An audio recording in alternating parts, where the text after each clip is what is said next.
जय हिंद भारत। भगवत गीता की जय। आज हम भगवत गीता के दूसरे अध्याय के 44वां श्लोक के बारे में हम आपके सामने बात कर रखेंगे।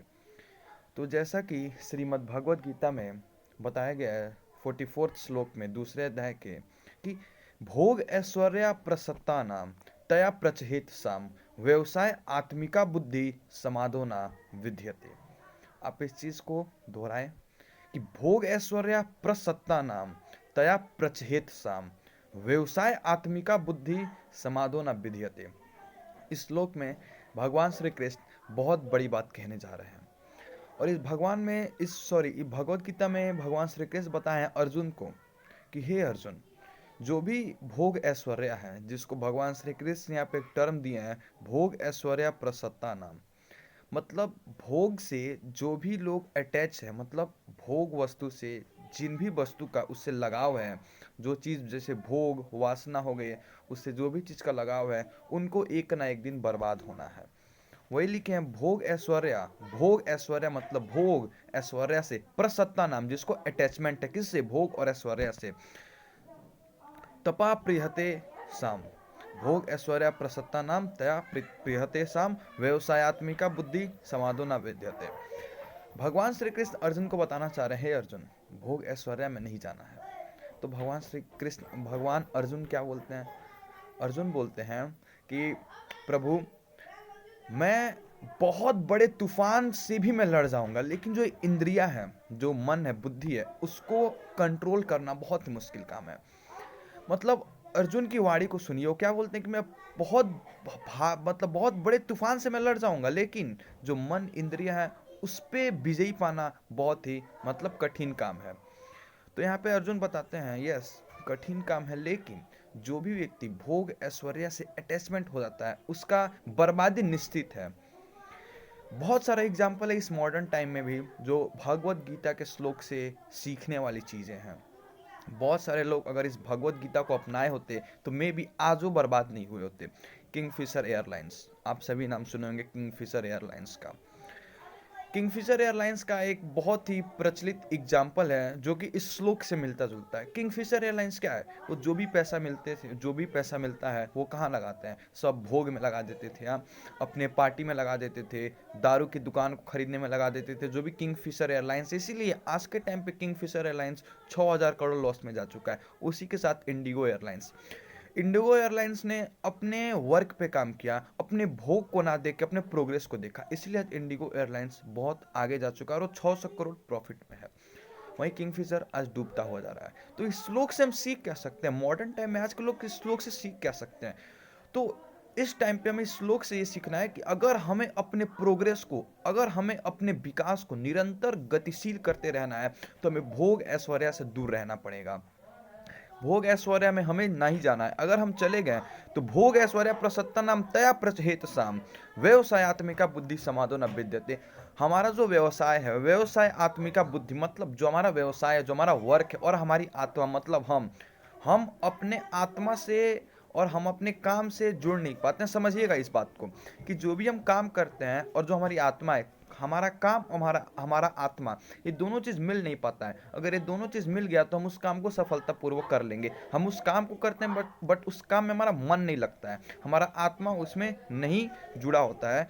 तो हमारा आत्मा हमारे काम में इसलिए नहीं जुड़ा होता है क्योंकि व्यवसायत्मिका बुद्धि समाधो न विद्यते। बहुत सारे आसपास भोग की चीजें हैं जिसमें हमारा मन उस प्रभावित हो जाता है, लुभावित हो जाता है। एक बहुत बड़ा एग्जाम्पल है भस्मासुर का। भस्मासुर, आप सभी नाम उनका सुने होंगे। भगवान श्री कृष्ण का बहुत बड़ा भक्त भस्मासुर। भस्मासुर क्या करता था? ओम नमः शिवाय का जाप और ओम का जाप हर वक्त करता था। भगवान महादेव उनसे प्रभावित हो चुके थे, बोले थे कि इतना ज़्यादा मेरा जाप कर रहा है, हमें इसे दर्शन देना पड़ेगा। महादेव ने उनको दर्शन दे दिया भस्मासुर को, लेकिन जैसे ही उन्होंने दर्शन दिया भस्मासुर ने वरदान मांगा।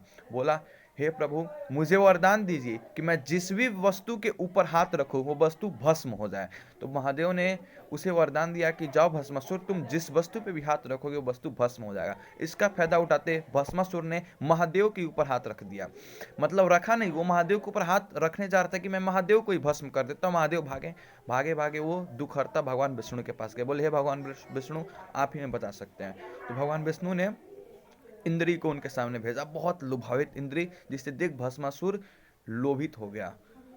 भगवान श्री कृष्ण इस श्लोक में कह रहे हैं कि भोग ऐश्वर्या, वो भोग में चला गया उस इंद्री को देख के, भोग ऐश्वर्या प्रसत्ता नाम।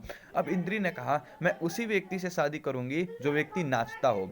भस्मासुर को नाच आता नहीं था, तो इसलिए वो इंद्री ने उस भस्मासुर को नाच सिखा दिया। वो एक ऐसी अप्सरा थी जब उसको नाच सिखाए, तो भस्मासुर को नाच सिखाते हुए ऐसा वैसा स्टेप किया, और फिर वो कमर पे हाथ रखकर अपने सर पे हाथ रख के ठुमका लगाना चालू किया, तो भस्मासुर देख देख के भी ठुमका लगाना चालू किया। अब जैसे ही वो हाथ रखा, भस्मासुर भस्म हो गया। तो इसीलिए यहाँ पे भगवान श्री कृष्ण कह रहे हैं कि भोग ऐश्वर्या प्रसत्ता ना। भस्मासुर इतना भोग में लोभावित हो चुका था कि लास्ट में जाके उसको अप्सरा के भोग में गया, और उसी अप्सरा ने उसको भस्म कर दिया। तो आज के ये मॉडर्न टाइम में जो भी स्टूडेंट होते हैं, उनका मन लोभित हो जाता है, किसी भी चीज़ को देख के अट्रैक्शन हो जाता है। वो एक नॉर्मल चीज़ है, बट उस अट्रैक्शन में जाके अगर हम अपने प्रोग्रेस को भूल जाए, भस्मासुर ने उतना बड़ा वरदान लेने के बावजूद उसके सामने महादेव आ गए, लेकिन वो इतना ज़्यादा लोभावित हो गया उस अप्सरा के चक्कर में कि वो भस्म हो गया। मतलब वो अपने प्रोग्रेस को छोड़ के और छोटे चीज़ों में जाके भस्म हो गया। हम पहाड़ पहाड़ की ऊंचाइयों को छूने का सपना देख रहे हैं, लेकिन छोटे छोटे पत्थरों से हम डर गए। सेम चीज़ किंगफिशर एयरलाइंस का था। किंगफिशर एयरलाइंस को जितना भी इनकम आया, वो सारे इनकम को भोग ऐश्वर्या, भोग विलाप में लगा दिया, बहुत सारे सुंदरियों अप्सराओं में खर्च कर दिया। इसीलिए किंगफिशर एयरलाइंस दिन पे दिन डाउन होते जा रहा है। वो अपने प्रोग्रेस को नहीं देखा, प्रोग्रेस को नहीं देखा, इसलिए वो बर्बाद हो गया। और वहीं पे इंडिगो एयरलाइंस को जितना ही पैसा मिलता तो भोग ऐश्वर्या से दूर रहे और अपने प्रोग्रेस में लगा, और आज इंडिगो एयरलाइंस अपनी ऊंचाइयों पे है। तो यही चीज भगवान श्री कृष्ण इस श्लोक में बता रहे हैं कि भोग ऐश्वर्या प्रसत्ता नाम तया पृछेत सा व्यवसाय आत्मिका बुद्धि समाधो न विद्यते। हमें भोग ऐश्वर्या से दूर रहना है, और हमारे अंदर जितने भी एनर्जी है उसको एक सही डायरेक्शन में देना है। आज के टाइम पे हमारे पास यही कमी हो गई है कि हमारे पास बहुत सारा एनर्जी है। At the time of 16 to 22 years we have a lot of energy, but one missing point is that a direction, a right direction, and which direction we have to give our energy to move in a right way। एक दिशा चाहिए हम लोगों को। हमारे पास बहुत सारा energy है, but वो एनर्जी आजकल की युवाओं का गलत डायरेक्शन में जाता है। वही सेम कह रहा है भोग ऐश्वर्या प्रसन्नता नाम, कि दारू पीने के बाद दोस्त बोलते हैं आज तेरा भाई गाड़ी चलाएगा। सेम टू सेम यहाँ पे वही हुआ। इंद्र ने हाँ, एक और कहानी प्रचलित है इंद्र और भगवान श्री कृष्ण की। भगवान श्री कृष्ण जब अपने बाल अवस्था में थे, तो भगवान इंद्र से बोला गया कि आप कृष्ण को मत परेशान कीजिए, लोग भगवान श्री कृष्ण का पूजा करेंगे, इंद्रदेव का पूजा क्यों करें। तो इंद्रदेव इस बात से बहुत क्रोधित हो गए और वर्षा कराने लगे। वर्षा इतना तेज करा दिए कि जो उसका एक एक बूंद था वो 100 हाथियों के बराबर था। तो वहीं पे भगवान श्री कृष्ण ने गोवर्धन पर्वत उठाया था और अपने पूरे नगरवासियों को बचाया था।